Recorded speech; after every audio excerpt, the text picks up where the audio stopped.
खुशामदीद आप सबको हमारी तरफ से। आप प्रोग्राम देख रहे हैं जी सलाम जेके। सुबह के 8:35 से ज्यादा का वक्त हो गया है। चंद मिनट ताखीर से आने के लिए माजरत। आपको मालूम है कि इस प्रोग्राम में हम आपको बाखबर करते हैं जम्मू कश्मीर के मौजूदा सूरत हाल से लेकर बैनुल-अक़वामी सतह की सूरत हाल तक, बल्कि मुल्क की सूरत हाल पर भी हमारी गहरी नजर रहती है। पल पल का आपको अपडेट करते हैं क्योंकि आज की खबरों में भी कुछ अहम तरीन बातें हैं। आज पूरे दिन सियासत किस करवट बैठ सकती है दिल्ली से लेकर जम्मू कश्मीर तक, उसका खाका भी आपके सामने खींचने की कोशिश करेंगे। और आज एक और अहम इजलास होने जा रहा, उस पर भी गुफ्तगू करेंगे। इजलासों के बीच आपको यह भी बताते चले कि टेलीविजन चैनल पर आप हमें तो देख ही रहे हैं, आप फटाफट से हमारे social media handle Facebook, Twitter, Instagram और हमारी ऑफिशियल वेबसाइट www.gulistannews.in पर भी आएंगे, जहां पर आप खबर न सिर्फ पढ़ सकते हैं बल्कि कुछ खबरों को आप देख भी सकते हैं। सोशल मीडिया प्लेटफॉर्म फेसबुक पर आप बराह रास्त नशरियात देख रहे हैं, यूट्यूब पर वक्फे से नशरियात है, लेकिन जब आप हमारी ऑफिशियल वेबसाइट पर आते हैं तो 3 जुबानों में आपको खबर मिलती है, उर्दू, अंग्रेजी और हिंदी में। और साथ साथ वहां पर आप हमारे साथ ज्वाइन भी करेंगे। अपना तजिया तबसरा वहां पर आप जरूर लिखिएगा ताकि उसे हम सोशल मीडिया प्लेटफॉर्म पर दे दें। आज 28 तारीख है, यानी 28 तारीख की हिस्ट्री पर जरूर आएंगे, लेकिन आपको बताते चले कि दिल्ली स्टेडियम में मेरे साथ मेरे दोनों साथी मौजूद हैं, जहूर और आसिफ रशीद। आसिफ करेंगे शुरुआत आज के प्रोग्राम की। खुशामदीद, गुड मॉर्निंग, बहुत बहुत शुक्रिया आप सभी का हमारे साथ ज्वाइन करने के लिए। 8:38 हुआ चाहते हैं तो प्रोग्राम फॉर्मेट के मुताबिक शुरू होगा। हिस्ट्री ऑफ द डे में आज खास क्या है, पहले वो जरा आपके सामने रखें। एक तवील फहरिस्त जिसमें से मुख्तसर पॉइंट्स आपके सामने रखते हैं। हिंदुस्तान और आलमी तारीख में आज का दिन इतिहास में क्या कुछ कहता है, हिस्ट्री ऑफ द डे में खास क्या है, इब्तिदा इसी से करते हैं। आज मार्च की 28 तारीख है और 1645 में सिख गुरु गोबिंद सिंह का आज के दिन इंतकाल हुआ था। इसके अलावा 1941 में नेताजी सुभाष चंद्र बोस नजरबंदी से बचने के लिए बर्लिन जर्मनी आज के दिन चले गए। इसके बाद इनका खानदान वहां पर भी रहने लगा। साल 1917 में तुर्क हुकाम ने तिल अबीब और हेफा से यहूदियों को बाहर निकाला। तुर्की के अंदर ये कार्रवाइयां आज के दिन हुई 28 मार्च को 1917 में। 1738 में बरतानवी पार्लियामेंट ने स्पेन के खिलाफ आज ही के दिन जंग का ऐलान किया। बाकायदा एक प्रपोजल लाया गया जिस पर तमाम लोगों ने, अरकान पार्लियामेंट ने हामी भरी और जंग का ऐलान स्पेन के खिलाफ किया गया। 1799 में न्यूयॉर्क रियासत ने कानूनी तौर पर गुलामी का खात्मा कर दिया। 28 मार्च 1799 को आज के दिन की कोशिश हुई। 1845 में रूस यानी मॉस्को ने अमेरिका के साथ सिफारती ताल्लुकात मुनक़ता कर दिए। दूसरी जंग अजीम साथ साथ और सूरत हाल ऐसी बनी कि 2 आलमी ताकतें आमने सामने आ गई। इसके बाद जाकर हिरोशिमा और नागासाकी पर हमला भी हुआ। 1891 में पहली बार बैनुल-अक़वामी वजन बरादरी मुकाबला मुनक़िद किया गया। शुरुआत आज के दिन हुई। तारीख थी 28 मार्च की, साल था 1891 में। और आज ही का दिन 1970 में तुर्की में तबाहकुन ज़ल्ज़ला आया। 3.7 शिद्दत इसकी रिक्टर स्केल पर रही। 1086 लोग सरकारी आदाद-ओ-शुमार के मुताबिक मारे गए। 25,000 से ज्यादा लोग जो बेघर हुए, जो आज तक वापस बहुत सारे इलाकों के अंदर जहां पर जल्जला हुआ था वापस ही नहीं लौट सके। तो उसके बाद पिछले दिनों एक और जल्जला, उसने इससे भी ज्यादा तबाही मचाई जहां पर 50,000 से ज्यादा अमवात हुई। लेकिन 1970 में आज के दिन 28 मार्च को जो जल्जला आया था इसमें भी 1000 से ज्यादा अमवात हुई थी। तो हिस्ट्री ऑफ द डे में ये इंपॉर्टेंट पॉइंट्स थे। जहूर हमारे साथ हैं, खबरें आगे चलकर बताएंगे, डिटेल्स आपके सामने रखेंगे। लेकिन शुरुआत करते हैं जम्मू कश्मीर के ताल्लुक से। दिल्ली से कुछ अहम खबरें हैं और बजट साल 2023 और 24 का जो पेश हो चुका है बहस के दौरान दोनों ऐवानों के अंदर, और इस पर आगे की हिकमत अमली क्या थी, कैसे ये सारा सिलसिला चला, बताएंगे एग्जीक्यूटिव एडिटर इशफाक गौहर।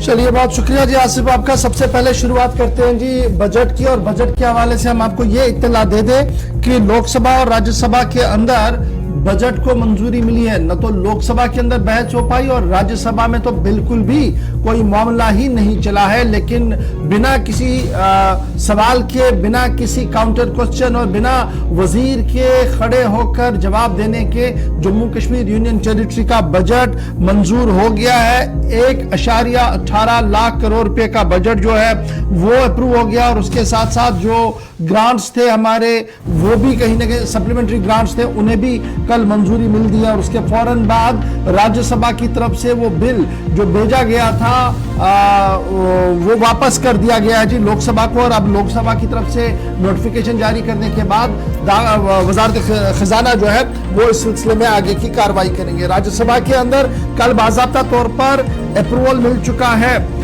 इनमें सालाना बजट साल 2023-24 के हवाले से। और फिर उसके साथ साथ जो जम्मू कश्मीर अप्रोप्रिएशन बिल लोकसभा की तरफ से दिया गया था, उसे हंगामों और नाराबाजी के बीच, चूंकि अडानी के मामले पर राज्यसभा के अंदर और राहुल गांधी के मामले पर राज्यसभा के अंदर जबरदस्त हंगामा चल रहा है, उसे उसी हंगामे के बीच पेश किया गया और जबानी वॉइस वोट से उसके मंजूरी भी मिली। सप्लीमेंट्री ग्रांट जो हमारे साल 2022-23 के थे उसे भी कंसिडर किया गया और उसके बाद उसे वापस लोकसभा के लिए भी भेज दिया गया। जम्मू कश्मीर का सालाना मीजानिया जो है वो 1,18,950 करोड़ है 2023-24 के हवाले से। और सप्लीमेंट्री ग्रांट जो हमारे 22-23 के हैं जो क्लियर किए गए हैं पार्लियामेंट की तरफ से, वो 37,000 से 3,711,76 करोड़ रुपए हैं जी। इसे भी क्लियर कर दिया गया है जी और इसे वापस कर दिया गया लोकसभा को। और इसके फौरन बाद चूंकि निर्मला सीतारमण साहिबा कल मौजूद रही थी ऐवान के अंदर, लेकिन हंगामे के बीच वो कोई भी बात नहीं रख पाई है। सप्लीमेंट्री ग्रांट्स और करंट फाइनेंशियल ईयर प्लान को क्लियरेंस मिलने के बाद बाज़ाब्ता तौर पर अब वजारत खजाना जो है वो इस मामले पर आगे का कदम उठाएगी। मरकजी वजीर खजाना पंकज चौधरी ने जम्मू कश्मीर का सालाना मीजानिया 13 मार्च को सामने रखा था लोकसभा के अंदर और राज्यसभा के अंदर ये 14 मार्च को रखा गया था। न तो 13 मार्च को कोई स्पीच हो पाई क्योंकि हंगामा हो रहा था और ना ही 14 मार्च को लोकसभा के बाद राज्यसभा के अंदर कोई भी बहस इस पर हुई है। ये बात भी काबिल जिक्र है कि 10 से 15 मिनट की पूरी कार्रवाई के दौरान जम्मू कश्मीर का इतना बड़ा बजट जो दिया गया है उसको मंजूरी मिली है। 1,18,950 करोड़ रुपए को मंजूरी मिली है 10 से 15 मिनट की पूरी सरकारी कार्रवाई के दौरान। ताहम राज्यसभा के अंदर जम्मू कश्मीर से ताल्लुक रखने वाला कोई भी मेंबर मौजूद नहीं है और सभी मेंबरों ने अपनी 6 साल मुद्दत पूरी की है। चूंकि जम्मू कश्मीर के अंदर असेंबली नहीं है इसलिए राज्यसभा के अंदर कोई भी रिप्रेजेंटेशन जम्मू कश्मीर की नहीं है। तो उसके बावजूद भी यह उम्मीद लगाई जा रही थी कि अगर मामला ठीक तरीके से चला तो कांग्रेस के कुछ मेंबर जो है वो इस पर सवाल उठाएंगे, लेकिन वहां पर जो सूरत हाल बनी हुई है उसमें कोई भी बहस नहीं हुई और 10 से 15 मिनट की कार्रवाई के दौरान राज्यसभा ने कल जम्मू कश्मीर के सालाना मीजानियों को मंजूरी दे दी है। और इसके बाद अब सबकी नजरें जो है वो वजारत खजाना पर लगी हुई है क्योंकि अब एक नोटिफिकेशन, सिंपल नोटिफिकेशन एक लोकसभा से जारी होगी जिसके फौरन बाद वजीर खजाना साहब सालाना बजट जो हमारा साल 2023-24 का है उस हवाले से वो अपने रकूमत, पहली इंस्टेंट रकूमत जो होंगी, जो पहले इंस्टॉलमेंट में चली जाएगी जम्मू कश्मीर को, वो रवाना कर दी जाएगी। तो इस तरीके से 1.18 लाख करोड़ रुपए का बजट मुकम्मल तौर पर लोकसभा और राज्यसभा से मंजूर हो गया है बिना किसी शोर शराबे के, बिना किसी सवाल के। लेकिन शोर शराबे के बीच, शोर शराबा जम्मू कश्मीर के बजट पर नहीं था। ऑलरेडी कांग्रेस कुछ मामलों को लेकर ऐवान के अंदर हंगामा कर रही है, उस भी जम्मू कश्मीर के बजट भी हंगामे की नजर हुआ बिना किसी सवाल के मरकज से फिलहाल वो मंजूर हो गया है लोकसभा और राज्यसभा से। चलिए, बजट के हवाले से बात थी, आगे बढ़ते हैं। अब सिविल हुकूमत के बाद, सिविल हुकाम के बाद फौजी हुकाम की भी जरा बात करते हैं। कुछ अहम बयानात सामने आए हैं, लेकिन सबसे बड़ा बयान जो इस वक्त सबसे ज्यादा सुर्खियों में है वो है भारत और चीन के ताल्लुक से लाइन ऑफ एक्चुअल कंट्रोल पर ताजा तरीन सूरत हाल पर बयान।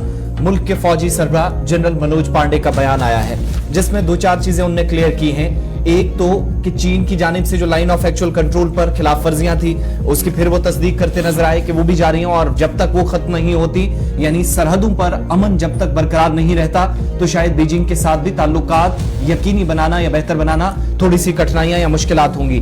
दूसरा, ये जो सूरत हाल है, फौजी सरबराह जनरल मनोज पांडे के बयान के मुताबिक इस वक्त जो सूरत हाल बनी है वो ऐसी सूरत हाल की तरफ भी ले जा सकती है जहां पर एक बार फिर से दोनों अफवाज आमने सामने आ सकती हैं। एक तकरीब के दौरान फौजी सरबराह के इस बयान के मुताबिक जहां उन्होंने कहा कि अगर सिचुएशन को बेहतर होते हम देखें, यानी एलएसी पर अगर सब कुछ ठीक रहता है, अमन बरकरार रहता है, तो इसका असर आप दिल्ली और बीजिंग के दरमियान ताल्लुकात में भी देखेंगे जहां पर दोनों स्ट्रेटेजिक एतबार से ममालिक आगे बढ़ने की कोशिशें सिविल हुकाम के साथ साथ फौजी सतह पर भी कर रहे हैं। इसके अलावा जहां पर वो second strategic dialogue rise of China and its implication of the world नामी इस प्रोग्राम से खिताब कर रहे थे। उन्होंने कहा कि कोशिशें दारुल हुकूमत नई दिल्ली की तरफ से, भारत सरकार की तरफ से हर बार हुई है कि बीजिंग के साथ ताल्लुकात को मजीद बेहतर बनाया जाए, इस एस्केलेशन वाली सूरत हाल से बाहर निकला जाए जहां पर अफवाज आमने सामने खड़ी थी। लेकिन उनके मुताबिक इन सारी कोशिशों के बावजूद भी चीन की जानिब से कोई मस्बत रवैया ना होने पर उन्होंने सवालिया अंदाज में यह भी कहा है कि मौजूदा सूरत हाल के लिए कहीं ना कहीं चीन को भी जिम्मेदार ठहराया गया है। जनरल पांडे उनके मुताबिक इस वक्त सारी जो पॉलिटिकल सिचुएशन है, डिप्लोमेटिक और मिलिट्री लेवल पर दोनों ममालिक को आगे आने की न सिर्फ कोशिश है बल्कि लाइन ऑफ एक्चुअल कंट्रोल पर अमन बरकरार रहे, इसके लिए हर सतह पर कोशिशें हुई हैं। 17 से 18 दौर की बातचीत अपनी जगह, लेकिन दिल्ली और बीजिंग ने जो कोशिशें की हैं और उनके मुताबिक ये जो बातचीत का सिलसिला है, ये मैकेनिज्म है, ये कंटिन्यू रहेगा ताकि किसी भी तरीके से डी एस्केलेशन यहां पर दोबारा से ना हो। फौजी सरबराह क्या कुछ कह रहे थे, चंद इंपॉर्टेंट पॉइंट्स, लद्दाख मशरकी हिस्से के अंदर जो कुछ हुआ और बीजिंग और दिल्ली के दरमियान जो कुछ चल रहा है उसकी वजाहत कर रहे हैं। Military capabilities of a number of states. It is increasingly displaying a willingness to project its military power as seen from its aggressive attempts to establish military bases in the Indo-Pacific, Africa and more importantly in our immediate neighborhood as well. The rapid expansion of PLA Navy is reflective of its extra-regional power projection intentions. The proliferation of its military weapons, equipment and technology is enhancing military capabilities of a number of states, some in South Asia too, which is of concern. Proliferation. चलिए जनाब, army के सरबराह lieutenant general army chief army staff Manoj Pande साहब को आप सुन रहे थे, chief of army staff जो है, और ये बता रहे थे कि किस तरीके की सूरत हाल इस वक्त मशरकी लद्दाख के अंदर LAC पर बनी हुई है, लाइन ऑफ एक्चुअल कंट्रोल पर बनी हुई है, जहां पर चीन एक तरफ से मोबिलाइजेशन बढ़ा रहा है, वहीं दूसरी तरफ से भारत सरकार ने भी अपने तरीके से इसका मौसर और मुनासिब जवाब दिया। ताहम भारतीय अफवाज किसी भी नामुनासिब हालात से निपटने के लिए हमेशा तैयार रहे और माजी में और मुस्तकबिल में भी इस तरीके की मिसालें जो है वो देती रहेगी इंडियन आर्मी, और इंडियन आर्मी के हौसले कभी भी इन जैसे वाक़ात से पस्त नहीं हुए बल्कि मुंहतोड़ जवाब हमेशा दिया गया है। उम्मीद यह है कि ये डी एस्केलेट हो, ये जो सरहदी तनाव है ये किसी न किसी तरीके से कम हो, और अगर ये इस तरीके से चलता रहा तो आने वाले दिनों में खतरा इससे भी ज़्यादा बढ़ सकता है। आर्मी चीफ साहब का बड़ा बयान सामने आया। बढ़ते हैं जी आगे। ये तो थे फौजी सरबराह का बयान आया था, लेकिन उसके बाद कल आपको याद होगा कि इसी प्रोग्राम में हमने आपको बताया था कि प्राइवेट स्कूलों से बच्चों को निकालकर सरकारी स्कूलों में डालने का दावा पेश किया था, और ये 8000 का फिगर सामने आया था और मुख्तलिफ एजेंसीज ने इसको कोट किया था। लेकिन कल नाज़िम तालीम साहब सामने आए और नाज़िम तालीम ने कल सरकारी स्कूलों में बच्चों के इंदराज को मौसर और फाल और मुतहरिक बताया और कहा कि बदलती सोच के बीच, बदलते हालात के बीच अब वालिदैन भी सरकारी स्कूलों का रुख कर रहे हैं। और जो दावा पेश किया गया वो कहा गया कि 40,000 बच्चे एनरोल हुए हैं जी सरकारी स्कूलों के अंदर, सूबा कश्मीर के अंदर, और 8000 वो बच्चे हैं जो प्राइवेट इंस्टीट्यूशंस में पढ़ रहे थे, यानी प्राइवेट स्कूलों के अंदर वो पढ़ रहे थे, उन्होंने स्विच ओवर कर दिया है जी सरकारी स्कूलों में। ये दावा पेश किया है नाज़िम तालीम ने। यहां पर नहीं रुके हैं वो, बल्कि आगे वो बता रहे हैं ये सारा डाटा जो है 40,000 बच्चों का जो डाटा है या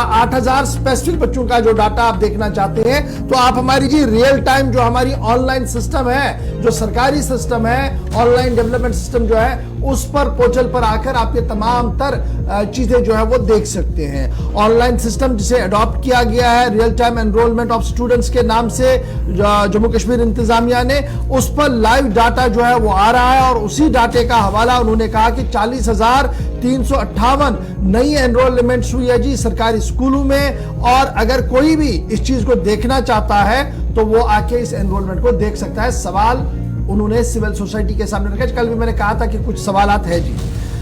अच्छा जी, कल ही उन्होंने इस बात का भी खुलासा पेश किया जी डायरेक्टर स्कूल एजुकेशन ने कि अगर कोई बच्चा प्राइवेट से आकर सरकार में आना चाहता है, सरकारी स्कूल में आता है और आनाकानी कर रहे हैं जी उसकी डिस्चार्ज और दीगर लवाजमात को पूरा करने में प्राइवेट स्कूल, तो उसके बगैर भी हम एडमिशन देने के लिए तैयार हैं और उन स्कूलों के खिलाफ कार्रवाई होगी जो इस तरीके की रुकावटें पैदा करेंगी। तीसरी बड़ी बात जो उन्होंने कही कि यूनिफॉर्म और किताबों को लेकर कहा कि इस बिजनेस को हम पलने नहीं देंगे। आज तक जो हुआ हुआ, अब आगे ऐसा नहीं होगा। अगर किसी के पास कोई शिकायत है, बड़ा सवाल यह है कि अगर किसी के पास कोई शिकायत है तो नाज़िम तालीम के दफ्तर के साथ राब्ता करें। तो नाज़िम तालीम से आज हम भी पूछते हैं, क्या यह सही नहीं है कि प्राइवेट स्कूल आज भी बिजनेस कर रहे हैं, और बिजनेस वो कर रहे हैं जी यूनिफॉर्म्स का। महदूद बड़े और छोटे जो स्कूल्स हैं, कुछ स्कूल्स हैं, सबका ना मैं नहीं बता सकता हूं, लेकिन कुछ स्कूल ऐसे हैं जो जरूर बिजनेस चला रहे हैं एक मखसूस दुकान के साथ कमीशन बेस पर। वहां से आपने वर्दी लेनी है, बाकी कहीं मिलेगी नहीं आपकी। सेकेंडली, किताबों के हवाले से कल भी पेरेंट्स ने शिकायत की कि कुछ किताबें एनसीईआरटी की लगाई गई हैं, 8-9 किताबें सरकार ने प्राइवेट पब्लिशर्स की लगाई है। क्या ये चीजें नाज़िम तालीम और उसके जिम्मेदारों की नोटिस में नहीं है? क्या उनके बच्चे इन स्कूलों में नहीं पढ़ते हैं? एक बड़ा सवाल ये है। बहरहाल सरकार का दावा, और इसे मस्बत हम माने, क्योंकि अगर 40,000 बच्चों ने एनरोलमेंट किया, लेकिन ये नहीं बताया गया कि क्या ये तालीमी साल 2023 में 40,000 बच्चों ने किया या ये पिछले 3 साल का 4 साल का आंकड़ा है। इस पर मुझे भी कोई ज्यादा डिटेल्स नहीं है, लेकिन ये खबर जरूर है कि 40,000 बच्चों ने जी एनरोल कर दिया सरकारी स्कूल में। एक मस्बत पहल है। लेकिन ये 40,000 बच्चे जब आए, क्या ये 40,000 के 40,000 आज के दिन में स्कूलों में पढ़ रहे हैं? ये भी एक बड़ा सवाल है, क्योंकि ड्रॉप आउट रेट कितना हमारा बड़ा है प्राइवेट और गवर्नमेंट स्कूलों के अंदर, क्यों बड़ा है, उसकी भी वजूहत ढूंढने की कोशिश है। और एसआर नामी जो तंजीम है जो रिव्यू और लगातार अपनी रिपोर्ट्स देती है, उसका भी हमने खाका देखना होगा, उसको भी हमने देखना होगा। बहरहाल सरकार का दावा है 40,000 बच्चे सरकारी स्कूल में आ गए हैं, नई एनरोलमेंट हुई है, 8,000 प्राइवेट से गवर्नमेंट की ओर आए हैं, और ये सारी चीजें ऑनलाइन है। मैंने ऑनलाइन ढूंढने की जबरदस्त कोशिश की, मुझे अभी तक कहीं नहीं मिला। अगर आपको मिला होगा तो जरूर मुझे स्क्रीनशॉट या कोई चीज भेजिएगा। फिलहाल अच्छा जी, यहां पर कहा जा रहा है छोटे से ब्रेक के लिए रुकेंगे, ब्रेक पर जा रहे हैं जी, ब्रेक के उस पार आएंगे। तालीम की बात हो रही है ना, तो आसिफ रशीद आने के बाद आपको बताएंगे कि सरकार ने एनसीईआरटी में क्या तब्दीलियां करनी है, किस तरीके से इसको देख रहा है, और क्या कुछ इंतजामिया की नोटिस में है। ये नेशनल हुकअप पर होगा। फिर आपको आगे बढ़ाते हुए कुछ और चीजें बताएंगे जी, ड्रग पॉलिसी और दीगर चीजों को लेकर क्या कुछ है, और एक अहम तरीन इजलास श्रीनगर में है, क्या कुछ है बताएंगे छोटे से ब्रेक के बाद।